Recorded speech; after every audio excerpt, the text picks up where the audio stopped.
so we're going to jump right into our next speaker this morning. He is a husband, a father, an author. He is a founder and owner of Story Warren, a publishing, events, and IP development house based in rural West Virginia. He's the author of several books, including Mooses with Bazookas and The Found Boys. Most notably, he's the author of the Green Ember series, which has sold over 1 million copies and spent time as the #1 best-selling audiobook in the world on Audible. So, with that, let's welcome West Virginia's own S.D. Smith to discuss Christian storytelling.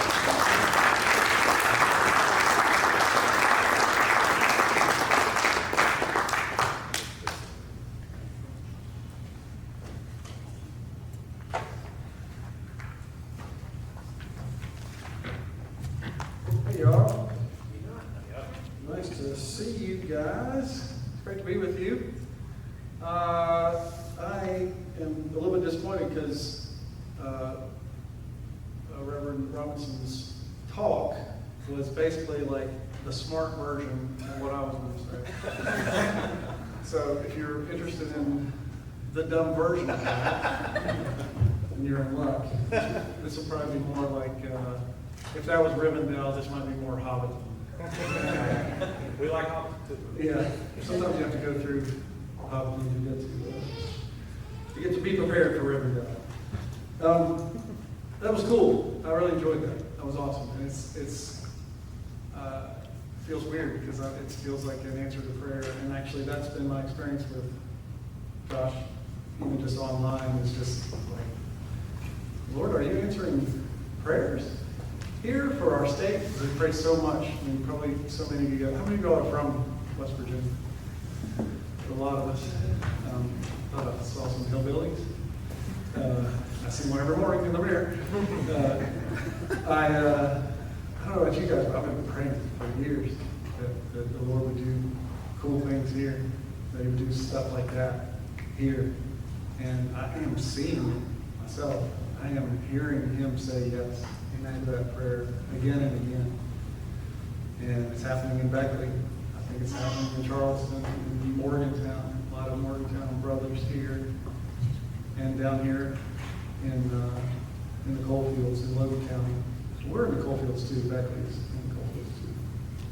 But it's so exciting, it's awesome to see the Lord answering prayer. And it's been 25 years and seriously praying stuff like this. So it's just awesome. So awesome to see this happening. I'm so glad you guys are here. I love that what you're talking about, reenchantment is just so powerful. It made me think of, I saw online a guy, the prompt was like, describe your job in terms that sound awesome. And I think it was a priest who said, or pastor, whatever, he said, I fight demons with bread and wine and water. That's pretty awesome. But I mean, it was like, that's so true. That's not exaggeration. So I love that. It was awesome. I know a lot of people look down on West Virginia, look down on us, and kind of see us as hicks, and we're sort of left behind and forgotten people. We're in a bit of a widowed place in many ways. And that reminds me of the West Virginia boy who was running around New York City, and one of the New York City guys saw him and noticed that he was just wearing one shoe. And he said, hey, buddy, you looks like you lost a shoe. And the West Virginia boy said, no, I found one. Hurtful stereotype. So disappointing that you laughed at it. Breaks my heart. No, I'm just kidding. So, is there a picture of me? Oh my gosh. Isn't it enough that you have to look at me once? 3 times. The ball guys. Everywhere I go. I'm going to talk about Christian storytelling as an escape into reality. And my feeling is that it might be a little bit of preaching to the choir, and maybe that's okay. I hope, if nothing else, that it encourages you in what you're doing. But maybe it'll be challenging to some of you too. Christians have been suspicious of stories at times over the years. We've seen stories, particularly fiction, as competition for our attention. We're warned that our attention is better focused on the Bible toward nonfiction. After all, we're supposed to focus on what's true, and we must meditate and inoculate ourselves against the evils of the world with truth. So why should we focus on fiction? At worst, it's a deceptive enemy of the truth, and at best, it's a frivolous waste of time, right? If we do indulge in fiction, maybe reluctantly, we may allow like missionary stories or stories that have good morals, that are safe and clean, have a good message, have good content. My least favorite word in the world, content. I almost hate that one as much as creatives. Yes, both of those words a lot. Sorry. There's a creative content creator out there that's like, what? I'm just kidding. Sorry. But we are warned that stories are an escape from reality, that we're engaging in escapism, that we're denying the truth. Some even say that we, the fiction writers, are selling and telling lies. So those are some objections to storytelling, and I agree with them all. Thank you for your time. Stories are bad, don't read them. No, I'm kidding. I don't know, did you guys grow up with some kind of an idea of that? Maybe if you grew up in churches, that was a bit of a common way of thinking in the culture I grew up in. But my point is to try to like poo-poo on people who have those such terrible ideas. But to acknowledge a little bit that I actually think there's some truth in some of those concerns. The part where we value the truth a lot, where the truth is massive. And I'm a big supporter of truth. I'm sure truth is delighted to have me on its side. So exciting. With my endorsement, look where truth can go. Sky's the limit. No, but I love the Bible. I love the Bible. I love Jesus. I want to obey him. I want to be faithful to him. I want to say yes to Jesus. I want to be an obedient servant of Christ. And does that put me in a compromised place in my vocation as a storyteller? And I want to talk about stories in a few different ways. We'll talk about the why of stories, the what and the how and the when. But I want to talk about the power and place of stories in relationship to truth. And the big sort of thing, stories and truth, or the imagination and truth. And, is there a big conflict? And my answer to that is when we tell faithful stories, we get both fact and meaning. That Lewis said, for me, reason is the natural organ of truth, but imagination is the organ of meaning. And I believe that when you tell a story, a faithful story, you don't lose truth, but you gain meaning. That it's addition without subtraction. And that is the closest you'll get for math from me. That's the height of my math skills. They're very low. But why did Jesus tell stories? Why do we remember a story from a sermon long after we've forgotten the points, the 3 points? And why is it that when we actually do remember the points of a sermon, it's often because of the story that they were attached to? Why is that? When we say that God loves the world very much, we know that that's true, but apart from a story, we actually don't know anything at all. We don't know what that means. We don't know what things mean. So I'm all for truth and for catechism, but what are catechisms? Catechisms are shorthand for stories, right? And we can say things like God loves the world, or God made the world, or God is powerful. How do we know what that means, that God is powerful? Until we try to imagine that apart from a story, understanding the meaning of that. And I think it's impossible. We know when God parts the Red Sea, that then we're, you don't just have an entertaining story there. You get the truth, and you understand what it means that God is powerful. When God creates the world, when He speaks, you don't lose any truth, but you do gain meaning. And I think that's why the Scripture is teeming with stories. It might be a hint why it's teeming with songs and poetry as well. These are things that go deep in us. These are enchantments. And I think, so my case is not a case of, and I think what my concern about a lot of modern Christian storytellers is not only sort of an antipathy to truth, that there's a lot of, I'm actually maybe more concerned about that than, there is now, it seems like, a lot of openness to the power of stories. And I think that's great. It's really good, really important because of the things that Josh said.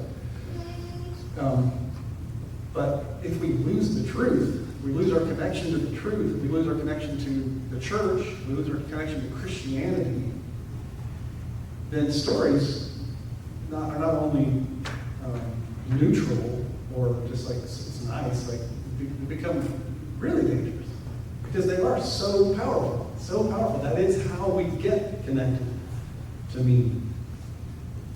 But I think it is so powerful to know, like when Christ raises Jairus' daughter, it's such a beautiful. I mean, you get the story. But why? I think we have 4 little biographies at the beginning of the New Testament. You know, we have 4 different accounts that are really similar in some of the synoptics, obviously. But you have why? Like, why is this again? Because we have this encounter with Jesus. It's not just about information about Him or truths about Him that are powerful. We have this encounter with Him, and you don't lose any of the powerful truth about Him, but you gain meaning, and I don't know for you gain worship and admiration. You have to deal with this guy. You either hate Him or you love Him, you worship Him. He's just so, and we have this fourfold witness. It's so powerful, and I think it speaks to the root of how we perceive the world, how we gain meaning. So it's addition without subtraction. I think that's kind of important to know. Tolkien said, fantasy is a natural human activity. It does not destroy or even insult reason. And I think one of the reasons why it's so powerful for us and why it's so important for us to read and rehearse and tell and repeat good stories, faithful stories, is because of this imaginative capacity. And I think it is as Josh demonstrated so much, like there is God in the thunder, there is a God in the mountain, there is magic in the wind. Like, it's so important to recapture that. And we are inculcated against that so strongly. It's so important to recapture that wonder, the humility of that orientation. And a lot of people will say, like, this is my imaginative kid, and this is my more concrete thinker, and that kind of thing. We tend to kind of think of, like, we tend to think of imagination as good, as in it's good to have a big imagination. But I think you could say, like, Hitler had a big imagination. You know, he saw a lot that wasn't present and had this big ambition and imagination. I know it's somehow debatable now, but I actually think he was kind of a bad guy. Controversial take.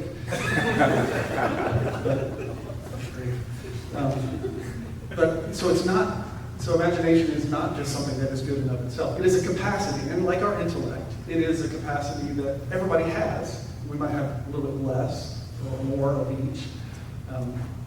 But those are all gifts to steward under the lordship of Christ, right? You know, when you have even your most logical, math-oriented, whatever sort of process-oriented, concrete thinking kid or friend, whatever, to relegate them outside of the realm of imagination, I think is a disservice to them. Not only because in those realms there's a lot of imagination, but this is a fundamental capacity that God's given us all, and we need to be stewards of it. And it's something that can grow. You can grow your imaginative capacity. capacity. It is a gift. It is a capacity that you have. Like our intellect, we can keep growing them. So I think it's good. It's not neutral. I think it like our intellects, it will serve God, Satan, self. All the big choices are out there for our imagination. And I think so. It's not just. I think it's important that we cultivate our imaginations. But I think what did you describe? What you described it as baptized, sanctified, holy imagination. That it's another battleground that involves angels and demons, and involves the reality of the big conflict, of the big story, from which we are often distracted by less consequential debates and arguments. But that still gives fuel to it's dangerous. The Hitler example, the impure imagination that is so fundamental to sort of like internet culture. It's a battleground, right, for all of us. So I think it matters a whole lot. It matters a whole lot, and it's a place that I am sad that the church has sometimes been so suspicious of, that we've ignored its power, ignored it as an arena. And I mean, why is it that my notes are full of quotes from C.S. Lewis and J.R.R. Tolkien? Josh's notes are full of quotes from these guys. Shouldn't we have 60 more? And that's another prayer for me, is that there'll be many, many more. Not that we need them again. We don't. They're great. They serve their time, and they're dead. They'll rise again. I thank God for them. But we need more. And that's a big prayer for me. And because that battle is so important. But I think I mentioned earlier, but the temptation for artistic types to be very, very, very opinionated about the latest TV show, but pretty ambivalent about Scripture, is not a good trend either. Because we have to be rooted, our imaginations and our hearts and our intellects, all of it, we have to be faithful to Christ. Not because that's just our duty, but that's because it's our best desire too. That is Christ's kingdom, and His way is not a cage, it's a key. And I think sometimes it takes accepting the intellectual reality of that, but also processing that with our imagination. Stories matter. Stories matter in a big way. My friend Nate Wilson, Indy Wilson, so I think I was talking to, was it you guys about 100 Cupboards? Micah. We were sharing our love for the 100 Cupboards series, which is a fantastic fiction trilogy. You guys read it? A lot of nodding. For a pretty weird guy, he writes pretty good books. But he wrote this. Christians have sometimes been suspicious of stories because they really can't influence you. If you read the Twilight novels once a month for a year, I think you'd be a different human afterwards, and not a sparkly one. Stories are like catechisms, but they're catechisms for your impulses. They're catechisms with flesh on them. So in Christianity, we don't have truth propositions, the Bible on one hand, and then the imagination and stories and fiction on the other hand. They're best seen not in opposition, but in harmony, in total harmony. After all, Christianity is a story. It is the story. Chesterton said that Christianity met the mythological search for romance by being a story, and the philosophical search for truth by being a true story. So when we're most faithful to the truth with our storytelling, we are reaching people both in their intellect and their imaginations, and what results is powerful. That's what happens when we read Lewis and Tolkien. But they're not necessarily lecturing us in their stories. Their stories, even Lewis, who's accused of writing allegories, is not lecturing us about truth. But they are writing amazing tales, living out their vocation as storytellers with baptized imaginations, minds drawn from a deep well of truth, beauty, and goodness, and they tell true stories. So I believe, and I think Tolkien said that he believed that the Lord of the Rings was a true story. And I believe that. And he said that not in that the events actually happened, but that it's faithful to reality, kind of reality with a capital R. And that's my testimony about my visit to Middle Earth, is that it's true. And it's truer than most of the Christian nonfiction I've read, I would say. More spiritually profound, having a bigger impact on me spiritually, for my good, than the next 100 best nonfiction Christian books I've read that haven't been bad, that have been great. It's just powerful, so powerful. And stories are dangerous. They are dangerous. I just want to acknowledge that again. Yes, they are. They're like kisses, and like Bibles, and bayonets, and cars. Very, very dangerous things. But I think there's a place and a use for them. Josh hit on this a little bit, but just Tolkien had an answer for the charge of escapism. Isn't this just an escape from the drudgery of life, and maybe even counter to his idea of re-enchantment, because it's ignoring, it's just getting away. And Tolkien had a good answer. He said, "Why should a man be scorned if, finding himself in prison, he tries to get out and go home? For he cannot do so. He thinks and talks about other topics than jailers in prison walls." I think that's a neat way to think about escapism. But my friend Heidi Johnson had a better one, I think. She's a writer in Northern Ireland, fantastic Christian author. She said, she's talking about faithful stories. She says, well, stories like this are in a sense fantasy. At their heart, they're profoundly true. Perhaps rather than being an escape from reality, they are in fact an escape into reality.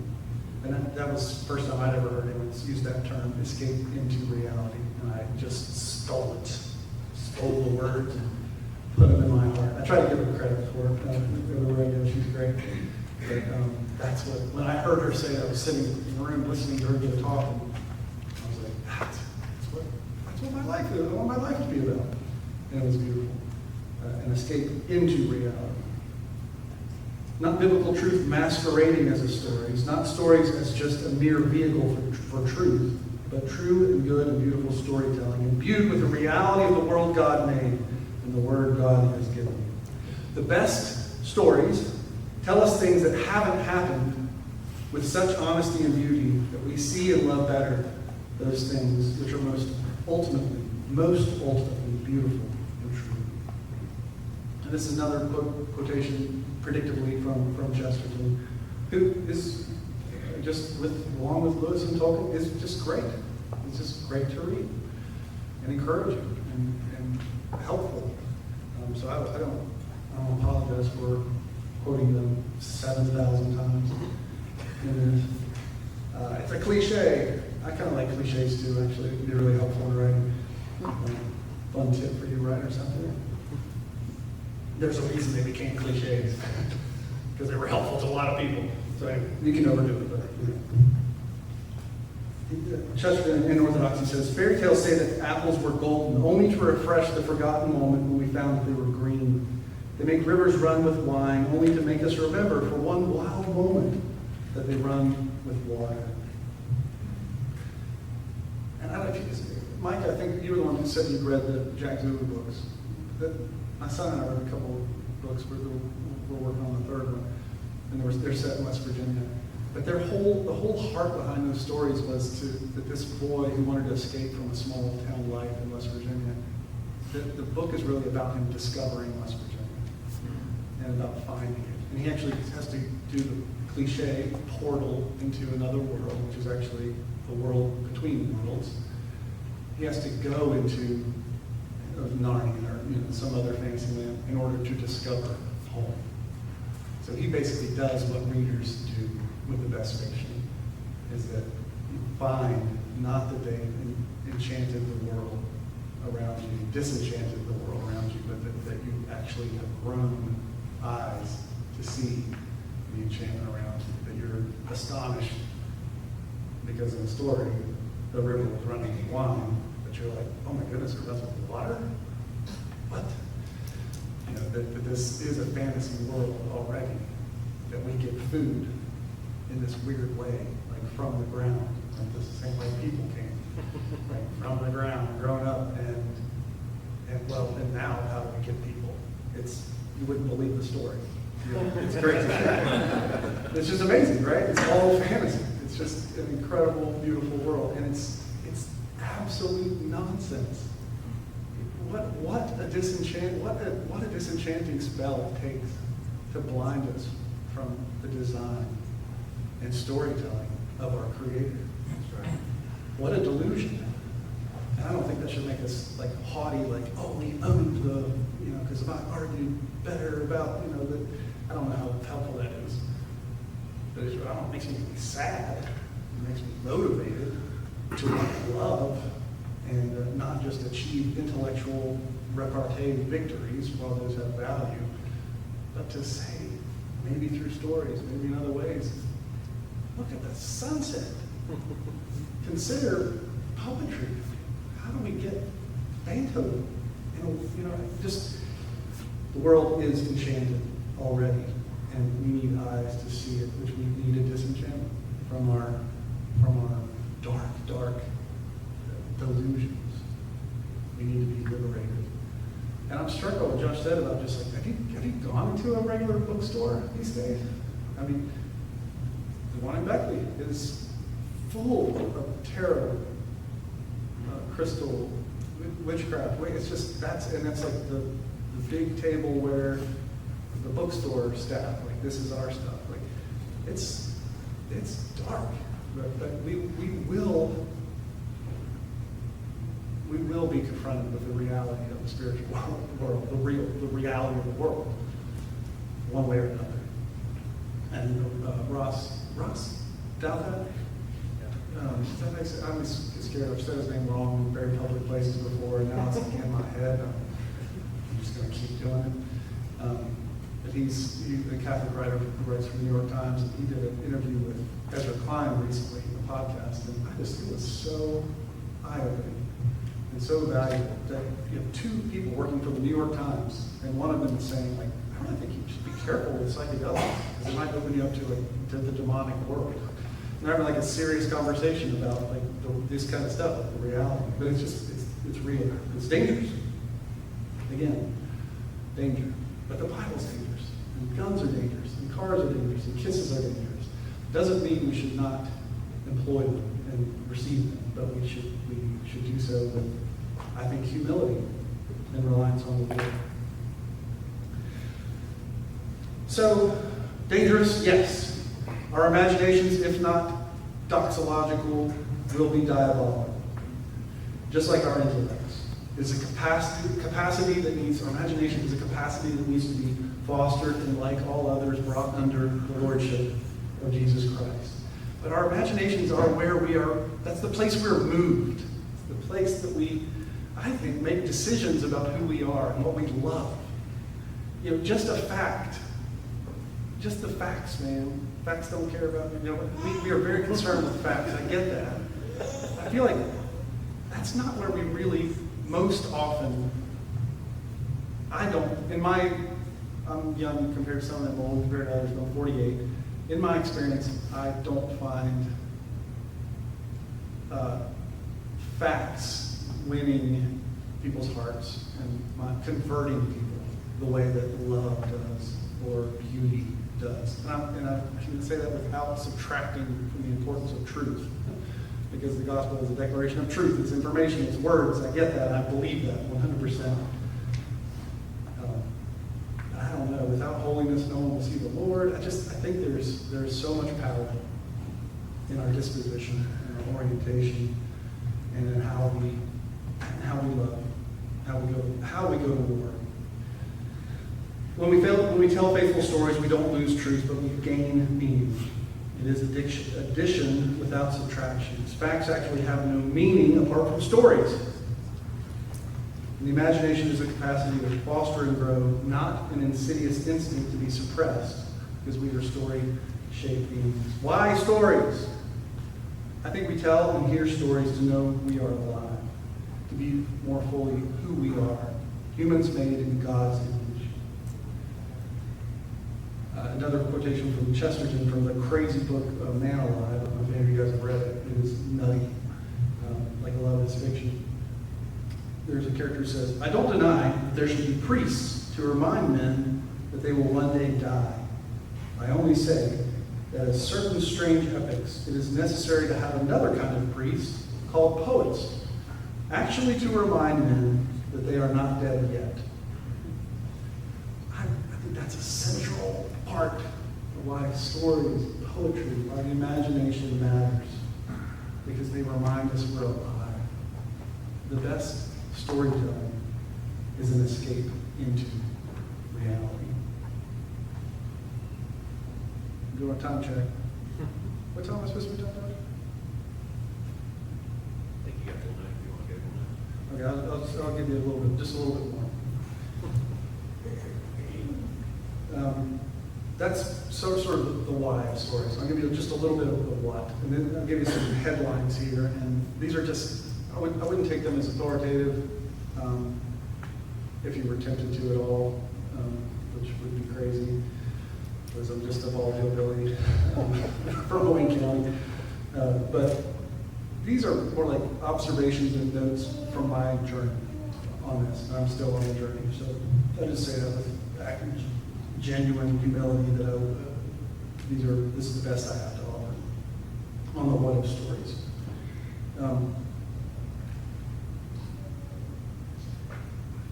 So I'm just reading my notes. They're pretty good. I'll read you. What is a good story? We've hit on some of this, but I'll add a few contrasts that I think might help us see what is good storytelling versus what is maybe less good, or what you might call bad storytelling. And these are generalizations. A more honest answer to what is a good answer might be, I have no idea. But I doubt that would be very helpful to you. I'll just sit back. So I'll give you some of them. I'll give you my best observations. And number one is the best stories are food, not medicine.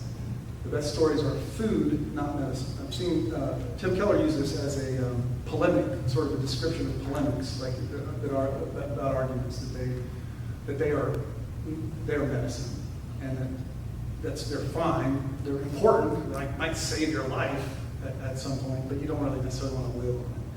And I think that's the best stories are not acute in the way they're trying to necessarily deliver truth, as in like you're in error about the information and you need to have this correct information in order to think right. I think the best stories are not necessarily, that's not the forefront for them. The best stories are more like food than medicine. Flannery O'Connor said, "Now none of this is to say that when you write a story you are supposed to forget or give up on any moral position that you hold. Your beliefs will be the light by which you see, but they will not be what you see, and they will not be a substitute for seeing."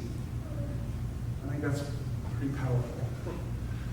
It's not, yeah, I hope that makes sense. The best stories are food, not medicine. Number two, the best stories are hospitable, not dominating. Have you ever had a relationship with someone, like you talk to them for a while, or you're hanging out for a while, and then like it's getting close to being time to go, and then they're like, "Hey, can I invite you to my Egyptian monument scheme?" No, it's not a pyramid scheme, no. It's an Egyptian monument scheme. But like, yeah, can I get your numbers? I'd love to get you in my, or like, there's some sort of like transactional nature to the, even if it's just like trying to, trick you into getting saved or something. Like, have you ever had those kind of relationships where you just feel like at the end, oh, they had a whole another agenda. I thought it was one thing, but you kind of feel used. Like that can happen in relationships. And I think people can sniff that out, right? You can sniff that out sometimes in interactions that are turning to marketing or to religious transactions or whatever. Like the sales, you can kind of, at some point you start like, what's going on here? This is not actually a friendship. I think that the same thing can happen in stories. When we use stories just as a vehicle to convey truth, We actually really care about the truth. We don't care very much about the vehicle. I think people can kind of sniff that out in storytelling pretty quickly. And I don't think it's the best storytelling. I'll say that. Tolkien on allegory, he said, I cordially dislike allegory in all its manifestations, and always have done so since I grew old and wary enough to detect its presence. I much prefer history, true or feigned, with its varied applicability to the thought and experience of readers. I think that many confuse applicability with allegory, but the one resides in the freedom of the reader, and the other in the purpose domination of the author. And I think storytelling, I think it generally is better to be a thing itself rather than merely a vehicle to convey something else. And that is not to say there's no place for stories that reveal truth, or even there's no place for allegory. There are always, you can probably think of all the exceptions and all the things. What about parables? There's plenty of places for them, I think. But I believe the stories as mere vehicles are usually not the best stories. And I would encourage at least reflection on whether or not you're experienced with stories that are allegorical, or whether they are the best, generally. Or if you can kind of sometimes sense the intent of the author overwhelms and dominates your experience. The best stories are well conceived and well executed. So there are two jobs with each. When you're an author, like if you're making a movie, you can be a writer for a film, and then all these other people are involved: directors, producers, and key grips, whatever they are, gaffers. I don't know what they do, but they're there. The gaffers, the grippers, the gaffers, the directors, the actors. So you have this whole sort of collaboration, right? But for a storyteller, generally speaking, you have two jobs, and one is that you come up with a story, and then you are a teller. That you have there's a performance in it. So we kind of need to try to be good at both of those. We might be a gifted storyteller, as in like we come up with good plots, come up with good stories, or we can tell a good story in person. But when we perform it, we still have to kind of try to do a good job. Does that make sense? I think the best stories are well conceived and well executed. They're performed. Number 4, the best stories don't use correctness or virtue as a crutch. And that kind of goes back to what we were talking about earlier, and also ties with this next one. Number 5, the best stories are honest, not propagandistic. And I think this is, you sometimes see it with Christians or other, even like, sometimes you see it with progressive fundamentalists. You'll see it in storytelling there too, where it's so on the nose about like holding water for one side of an argument, a political argument or something, that it's really transparently like propagandistic, and it's kind of either boring or irritating, like no matter who does it. And I just kind of think, like, if we're Christians and the world is enchanted and God made the world, and if you have a calling to be a storyteller, then you're free to tell the truth. I think you can rely on the sovereignty of God to be honest, which means you could have a complicated pastor who's not the most perfect person in the world in a story. You could have someone who reads their Bible every day and they don't win the championship. Like you can have that in a story. Like, that's fine. It can be complicated because, read the Bible. Like, it's crazy, right? There's crazy stuff all the time. It's like up and down. We tell it's very comprehensive about the way the world works. It's not narrow. It's not just the conversion scene, the success, or whatever. I'm not trying to poo-poo on like Christian movies or anything, but it's just the world is wild, and the Bible is wild, and so you can tell a lot of different stories faithfully. You don't have to reduce it to whatever sort of the modern. You want to make something maybe timeless instead of something that's just caught up in like whatever adult. I think when I'm writing stories for kids, I want to write a generous story for them that is not rooted simply in adult arguments about politics, for instance, or religion. That will be everything. That will be the way that I see everything, but it will not be what you see in the story, as Flannery O'Connor said. And I think if we trust in the sovereignty of God, we can tell nuanced, complicated, interesting stories, and trust God with the results. I'm saying, tell the truth. Don't lie. You must not tell a lie. That's a fact. but it can be complicated. It can be nuanced. It can be challenging. I mean, I think the best storytellers have that. The best stories are honest, not propagandistic. Flannery O'Connor again. Ever since there have been such things as novels, the world has been flooded with bad fiction for which the religious impulse has been responsible. The sorry religious novel comes about when the writer supposes that because of his belief, he is somehow dispensed from the obligation to penetrate concrete reality. I think that's how we are not relieved of that duty because we're Christians. We still need to tell the truth and represent reality. Number 6, the best stories are clear, not obtuse. The best stories are clear, not obtuse. I love that the word obtuse is a very obtuse word, isn't it? What a hypocrite I am. Flannery O'Connor again. The fact is that if a writer's attention is on producing a work of art, a work that is good in itself, he is going to take great pains to control every excess, everything that does not contribute to this central meaning and design. He cannot indulge in sentimentality, propagandizing, or pornography and create a work of art, for all these things are excesses. They call attention to themselves and distract from the work as a whole. There's a lot to say about the best stories being clear, but you can almost sort of like see an amateur at work when you're trying to use every tool in the writer's tool belt. And I would say like being, or almost like the point is a lack of clarity. The point is like if really smart people at really big institutions are the only people that can understand this, then you're really done something special. I think that's just nonsense. I mean, Charles Dickens is so clear. Shakespeare was clear and common. It takes a little bit of work now, it's a little bit older, but Jane Austen's very clear. C.S. Lewis is very clear. Narnia is so readable. So I just think like if we're trying to, and some of that is about an author's disposition. Are any of you guys writers? You're a writer, Jane? Cool. Like some of that is in our own insecurity, trying to show off. When if you're writing fiction, you actually mostly, I think of exceptions like maybe P.G. Woodhouse or somebody, but most of the time you kind of want to disappear so that people can see the story.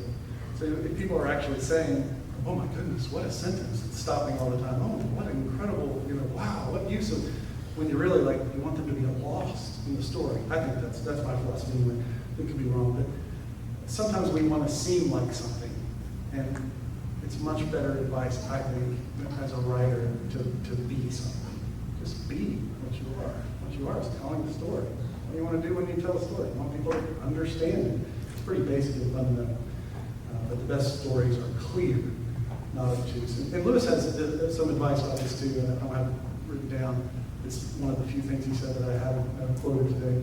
But he talked about using this simple word, reaching what you get, instead of the more complicated word. Okay, so number 7, the best stories are timeless, not flattened into fads. The best stories are timeless, not flattened into fads. I talked a little bit about this earlier, just like about the current, sort of whatever the current arguments about this or that. And I'll tell you a way that this shows up that irritates me so much is in the, I've got nothing against like strong female leads, depending on what you mean by it. Like Eleanor Dashwood is like an awesome, strong female lead in my opinion. But like what that usually means in a story is it's like a 100-pound supermodel is like fighting 15 commandos who are like 200 pounds with guns and they're surrounding her and she's like, and like everybody knows what's going to happen. Like she'll spin kick and kick over here. And so it's like, but that's all in service to a sort of a political or cultural kind of thing, but it makes no storytelling sense. The only thing interesting about that scene is the fact that it's impossible for her to kick over. That actually is interesting because characters with limits are super interesting. Like that's what makes characters a lot interesting is limits. But it's so boring to just like have this propagandistic sort of cultural kind of thing. We can't pretend like that's we all have to pretend like that's what could happen there, and that's just not interesting. That's a fad, and that's not going to stand the test of time. That's going to be in this weird little moment that people are going to look back on and say, "Holy cow! What were they doing during that era in storytelling?" It's just. I'm not just saying it because it's like incorrect. It's just tedious. It's boring. It's dumb. I'm not like even just criticizing it. I'm like, I don't want to see that kind of thing. Like, it's just, I don't want to see that kind of thing because it's stupid. Pardon my use of the word stupid. But it is. So it's boring. So I would just say, like, try to tell the truth and try not to, like, even for your own good points. Like, you don't have to insert a bunch of weird stuff to try to make your little pet arguments or our big arguments. Like, try to tell good, faithful stories and try to tell something. Like Lewis talked about reading, 3 books for every book that you read in the last 100 years. Talk about the importance of the fresh breeze of the century blowing into your reading. And I would just say, like, that's really important because if you do that, if we do that, then we'll probably tell stories that are more related to timeless ideas than something that's like this tiny little argument that we're having now. Some of those obviously are big and important and eternal, but I think you know what I mean. Like, don't flatten the story into a dumb temporary fad. Try to tell something timeless. And those differences and limits are really important too. Like the fact that this woman, the supermodel spy or whatever, like the fact that she's different than other characters is what's interesting, and the fact that she has limits is what's interesting. And there's an interesting thing. There's a poll on favorite. I'm not a big comic book guy, but like the most popular comic book characters over the years. Who would you imagine they would be? Spider-Man is one of them. Who's the second one? Batman. Yeah, it's only Spider-Man or Batman. Why are they more interesting than Superman? Get hurt. Yeah, I mean, Batman has money, but he has all these physical limits. So he's always getting hurt. And Spider-Man is in high school, like he has homework, and he has like a crush, and he's got a lot of power over things, but he's so interested because of his limits. And I think that's a real clue. So when you talk about like men and women in stories, like I find Jane Austen to be like the best. I mean, she is unbelievable and unbelievable. We always talk about how small or something. She's like every like if you're trying to paint this whole room, you can say, well, that's a really big painting. But give me like a little Rembrandt over here, and I think it's better. And Austin's just like, look at this situation, and it's so complex. Like history, what I want my daughters to like. These are the kind of guys look out for. These are the kind of guys. The same with women. It's like got great. It's such a complicated character. She's incredible. But that's what is interesting about this is, and I think you find that with a lot of our desire to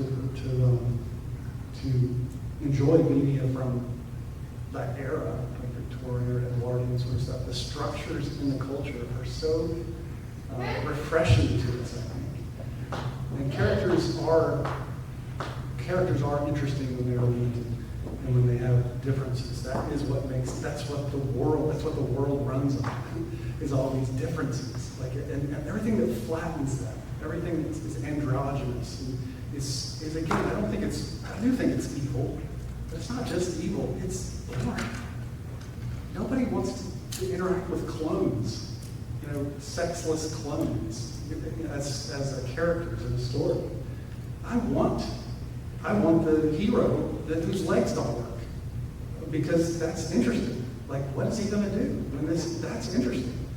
The Superman who blows out a sun like a candle is somewhat less interesting than the guy who's got a crush on a neighbor and has to have his science homework in tomorrow and whose parents are gone. It's a fact. So lean into differences, lean into limits. And can you tell me what the only kind of Superman stories that are interesting involve? Kryptonite. Yeah. Can you imagine a story involving Superman that's the least bit interesting that doesn't have kryptonite in it? I can't. Thank you. That tells us a lot. Okay, number 8. The best storytelling is communication, not self-expression. Yes. Remember that writing and storytelling is communication. Communication is 2 parts: storytelling. So this involves other people. And as Christians, if our calling is to love and serve other people, like I don't think like storytelling or art is not an exception from the Christian vocation, the ordinary Christian vocation of loving and serving others. So when we tell stories, it's not enough to just say, I am this brilliant artist who's imbued with brilliant, radiant light, and I will express myself, and people will gather around and pick up the shards of all the light that I share. Like, there's probably a little bit of truth to that, because there is some glory and enchantment in man. But it is a vocation. Love your reader. Don't feel superior to them. Don't feel, in my opinion, I think we are much better oriented when we think about our actions in creating art as love and service, as a gift to other people, not just as a brilliant expression of our interior, workings. I think that's another argument for being clear. Like, if it's about winning the award for most obtuse and difficult to understand prose, you're going to write something differently than if you're trying to tell a story to a 12-year-old. And I dig the clarity, the generosity, the hospitality of that disposition a whole lot. I think that's a really Christian way to think about storytelling. And again, that's my bias. I'm not saying this is a generalization, but I think that's true.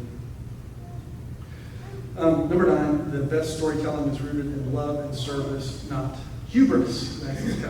These bleed into each other. But I would just say, like, if you're, that I think fame to the tiny bit that I've been exposed to is a fire that does not warm you very well. We are most satisfied, I think, when we are connected to our callings to God, obedient to God, and in love for our neighbors. Not when we are successful in some of the traditional ways. Not that that's bad. I'd love to sell 1 trillion books and be really, really successful. I'd love to do that. Well, maybe not 1 trillion. That's too many. But if we lose the sense of our calling, like who we're called to love, I think that we begin to create something that's different. And I think that's the best storytelling is rooted in love and service, not in hubris. Okay, so those were 9 things. If that was helpful to you, the what of stories. And I'm going to skip the how of stories, which would be stuff like raise the stakes, this because of that, show more than you tell, remove obstacles, kill your darlings, all that kind of stuff. And we're going to go straight to the what about the when of stories. And this is very brief, but the when is now. The election is lost 100 years after we lose the stories. We focus a lot of attention on the election. And I think the election is the fruit of the kind of stories that we tell and believe and love.